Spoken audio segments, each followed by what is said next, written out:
সঞ্জয় শাস্ত্রী এটাই বোধহয় শেষ সুযোগ এবং সে কারণেই হয়তো বিজেপি এবার বুঝতে পারছে, রাজ্য বিজেপি এবার বুঝতে পারছে যে নির্বাচন কমিশন তারা হয়তো দিল্লিতে থেকে বিহারের মতন, মানে এটা বলতে আমার লজ্জাও লাগছে, খারাপও লাগছে, এভাবে তো কোনো রাজ্যে রাজ্যে ভাগ করা যায় না, কিন্তু বিহার একটা সময় বাংলার মানুষজন বলতো ও দেখো ঝামেলা মানে বিহার, জঙ্গলরাজ মানে বিহার, কিছু কিছু সমস্যা মানে বিহার, বিমারু স্টেট মানে বিহার।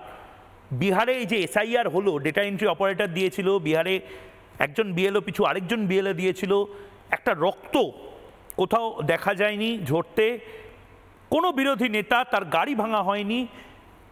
বিহার উত্তরপ্রদেশ আমাদের থেকে বিভিন্ন ক্ষেত্রে আমাদেরকে একটা চ্যালেঞ্জ দিয়ে দিচ্ছে যেন, যে দেখো তোমরা এই হিংসায় উন্মত্ত হয়ে আছো আর আমরা কিন্তু অগ্রগতির দিকে এগিয়ে যাচ্ছি। এটাই বোধহয় লাস্ট সুযোগ সঞ্জয় শাস্ত্রী। একটা সময় ভারতবর্ষে বাঙালি হিন্দুর একটা গৌরব ছিল সারা ভারতবর্ষ জুড়ে। সেই জায়গাটা কোথাও না কোথাও দিনের পর দিন খর্ব হয়ে যাচ্ছে।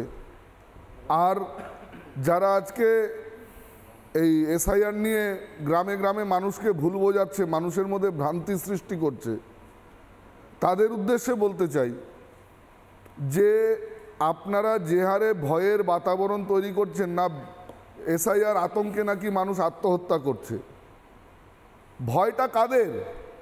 যাদের সত্যিকারের কোনো রকম ডকুমেন্টস নেই, যারা এই দেশের সত্যিকারের নাগরিক, তাদের তো কোনো ভয় নেই, তাদের কোথাও কোনো ভয় নেই, একজনারও নাগরিকত্ব যাবে না, এই নিশ্চয়তা ভারতবর্ষের স্বরাষ্ট্র দপ্তর সাধারণ মানুষকে দিয়েছেন। তা সত্ত্বেও একদিন এই মাননীয়াই পার্লামেন্টে দাঁড়িয়ে চিৎকার করে বলেছিলেন যে প্রচুর ভুতুড়ে ভোটার, প্রচুর অনুপ্রবেশকারী তারা বাংলায় ভিড় করে আছে, এদেরকে চিহ্নিত করা হোক। আজকে কোন নেশার বলে, কোন অদেখা শক্তির বলে তিনি 90 ডিগ্রি ঘুরে গেলেন এবং আজকে বলছেন, আজকে যেমন ওই সাপের গর্তে কার্বলিক অ্যাসিড পড়লে পিলপিল করে সাপ বেরোয়, আজকে আপনি বর্ডার সাইডের এরিয়াতে, আমি কালকেই লালগোলাতে ছিলাম, দেখছিলাম তো বর্ডার সাইডের এরিয়াগুলোতে কী হারে উল্টো পথে ফিরে যাওয়ার ঢল নেমেছে, এটা আপনাদের ক্যামেরা বা বিভিন্ন সংবাদ মাধ্যমের ক্যামেরা ইতিমধ্যেই দেখিয়েছেন। আর রইল যারা বিএলআরও সাহেব যারা ডোর টু ডোর কাজ করছেন, তাদেরকে বিভিন্ন গ্রাম বাংলায় প্রভোগ করা হচ্ছে, তাদেরকে ভয় ভীতি তাদের মধ্যে সঞ্চার করা হচ্ছে, তাদেরকে যাতে ফ্রি হ্যান্ড কাজ করতে দেওয়া হয় এবং সংবিধান মেনে রুলস রেগুলেশন ফলো করে কাজ করতে দেওয়া হয়, এই দিকটা মহামান্য নির্বাচন কমিশনের বাংলার ক্ষেত্রে অন্তত বিশেষভাবে ধ্যান দেওয়া উচিত। কারণ বাংলা একদম বর্ডার সাইডের, আমি বহুবার বলেছি, বাংলা একটা খুব বিপজ্জনক পরিস্থিতির মধ্যে দাঁড়িয়ে আছে। মানে এটা জাতীয় সুরক্ষার জন্য, জাতীয় নিরাপত্তার জন্য বাংলার সুরক্ষিত থাকাটা অত্যন্ত জরুরি মনে হচ্ছে। না, যেই বিএলআরও সাহেবরা তাৎক্ষণিক প্রলোভনের বলেও যদি কোথাও কেউ মাথা নত করে থাকেন, তাদেরও এটা বোঝা উচিত যে আমিও তাহলে এখানে অদূর ভবিষ্যতে আমার প্রজন্ম সুরক্ষিত থাকবে না। যদি আমার পরবর্তী প্রজন্মকে সত্যিকারের সুরক্ষা, তাদের ভবিষ্যৎ সুনিশ্চিত করতে হয়, তাহলে আমাকে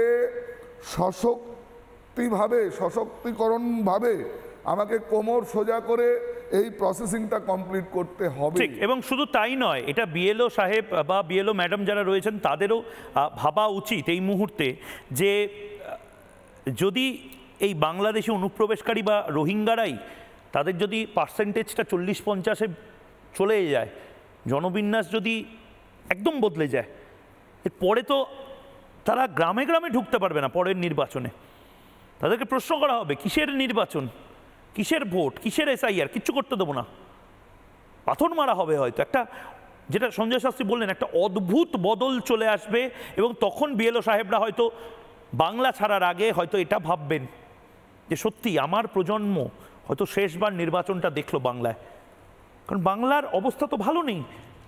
আপনি বলুন না কোন রাজ্যে বাংলাদেশি অনুপ্রবেশকারী লক্ষ্মীর ভাণ্ডার পায়, সরকারি সুযোগ সুবিধা পায়? এই রাজ্যে পেয়েছিল, তারা সগর্বে ক্যামেরার সামনে বলছে তৃণমূল কংগ্রেস, তারপরেও মিথ্যাচার করছে।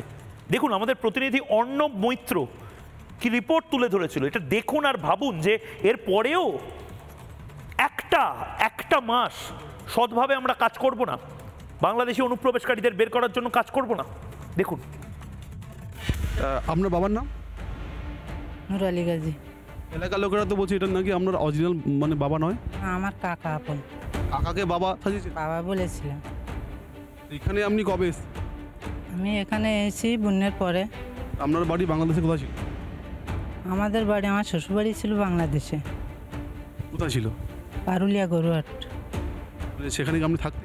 না, আমি ওখান থেকে চলে এলাম, ওখানে বিশাল ঝামেলা ঝক্তি করে এখানে চলে এসে এখানে তামিলনাড়ুতে 4 বছর ছিলাম। 4 বছর থাকার পরে এখানে আমার মামার বাড়ি, কাকার বাড়ি, এখানে আমি জায়গা জমি কিনে এখানে আমি বাস করি। আপনার তাহলে আসল বাড়ি আগে কোথায় ছিল? আমাদের আসল বাড়ি ছিল ওই যে, না আমার বাবার বাড়ি তো এখানে, এই তো ধুজনি খেলে ওই সামনে আমার মামার বাড়ি। তাহলে এলাকার লোক, তাহলে আপনি বলছেন আপনি কাকাকে তাহলে আপনি মানে কী করে করলেন বাবা? তো আমার আত্মীয় এই সাথে আমার কেউ নেই এখানে, আমার এক কাকা আছে, মামারা আছে। আপনাকে ভোটার কার্ড কে করে দিয়েছে? আমি করেছিলাম, আমি হেঁটে হেঁটে করার জন্য। আপনি এখানে কী কী সুবিধা পান? এখানে আমি এই লক্ষ্মী ভাণ্ডারটা পাই আর এই রেশন কার্ড। সব পান? হুম। আপনি কিসে ভোট? বলবো, হ্যাঁ তৃণমূলে ভোট দিলাম। কবার ভোট দিয়েছেন? আমি একবারই ভোট দিয়েছিলাম। আপনি এখানে মোট কতবার ভোট দিয়েছেন? আমি একবারই করে দিয়েছিলাম। তাহলে এখানে আপনার তাহলে অরিজিনাল আপনার বাবার নাম কি? নূর আলী গাজী। অরিজিনাল ওই কাকাই, আমার আপন কেউ নেই। মানে হ্যাঁ, কাকাই বাবা। কাকাকে বাবা? হ্যাঁ, আমার কাকা থাকতে আমি ওদের কাছ থেকে সব কিছু আমার দিয়েছিল, তাই দিয়ে আমি ভোটার হয়েছি। আধার কার্ড, ওনার ভোটার কার্ড, রেশন কার্ড এসবগুলো আমার দিয়েছিল, আমি তাই দিয়ে ভোটার হয়েছি। নানা ধরনের কন্টেন্ট দেখার জন্য লাইক করুন, শেয়ার করুন আমাদের ফেসবুক পেজ, সাবস্ক্রাইব করুন আমাদের ইউটিউব চ্যানেল। পাশাপাশি অন্যান্য ব্রেকিং নিউজের জন্য অবশ্যই চোখ রাখুন রিপাবলিক বাংলায়।